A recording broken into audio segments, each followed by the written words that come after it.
રાધે રાધે મિત્રો, આજે આપણે વાત કરીશું એક એવા વ્યક્તિત્વની, એક એવા મહારાજની કે એમને એકવાર દર્શન કરી લો, કે એકવાર એમના સાંભળી લો એટલે તમે એના થઈ જાઓ. મિત્રો, જ્યારે કોઈ જિલ્લામાં એવી બહુ અગવડ પડે ત્યારે એને ગવર્મેન્ટ એક સ્પેશિયલ અધિકારીની નિમણૂક કરતા હોય. જેમ કે સુરતમાં પ્લેગનો રોગ ફાટી નીકળ્યો ત્યારે રાવ કરીને એક ઓફિસરના નિમણૂક કરી અને સુરતને આખું સ્વચ્છ બનાવી દીધું. એવી જ રીતે અમારા ભાવનગર પણ જ્યારે માથાભારે માણસોનો ત્રાસ હતો ને ત્યારે સુખદેવસિંહ ઝાલા કરીને એક ઓફિસરની નિમણૂક કરેલી અને ભાવનગરના ભયમુક્ત બનાવેલું. એવી જ રીતે ભગવાને વચન આપેલું છે કે યદા યદા હિ ધર્મસ્ય, ત્યારે એ અવતાર લેશે.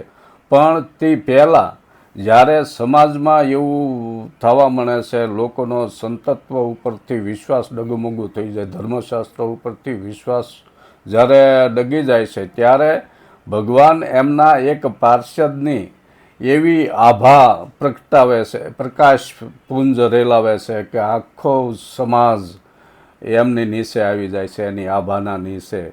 તો એવો પ્રકાશ પુંજ અત્યારે એક એવા સંતમાં વૃંદાવનમાં પ્રભુએ પ્રગટ કરેલો છે. જેમ સમુદ્રમાંથી તરંગ ઉત્પન્ન થાય અને એમાં ને એમાં પાછી ભળી જાય, એવું એક સંતને એવી રીતની આભા પ્રગટી, જે સંત શ્રી પ્રેમાનંદજી મહારાજ તરીકે, જે આપણે મોબાઈલમાં યુટ્યુબ ખોલો એટલે પીળા કપડાવાળા બાબાના પ્રવચનો આવતા હોય છે, એમને એવો પ્રકાશ રેલાણો છે આ સમયમાં મિત્રો. અને જે એમના એકવાર દર્શન કરી આવે વૃંદાવનમાં જઈને, અથવા તો ફોનમાં એમના વિડીયો સાંભળી લે, તો એ પછી એનો સાહક થઈ જાય. આવા પ્રેમાનંદજી મહારાજ મિત્રો વૃંદાવનમાં રોજ 50,000 લોકો આખી રાત જાગી, સવારમાં જ્યારે એવો નીકળે ત્યારે એમના દર્શન કરવા માટે ઊભા હોય.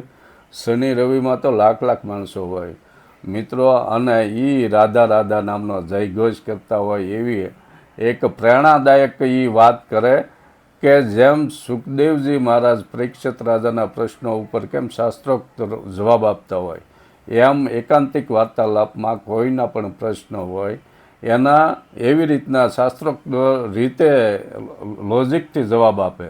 અને એમના દર્શન કરવા હમણાં જ આપણા ભારતના રાષ્ટ્રપતિ દ્રૌપદી મુર્મુજી દર્શન કરી આવ્યા. આવી એમનો પ્રકાશપુંજ આભા છે મિત્રો.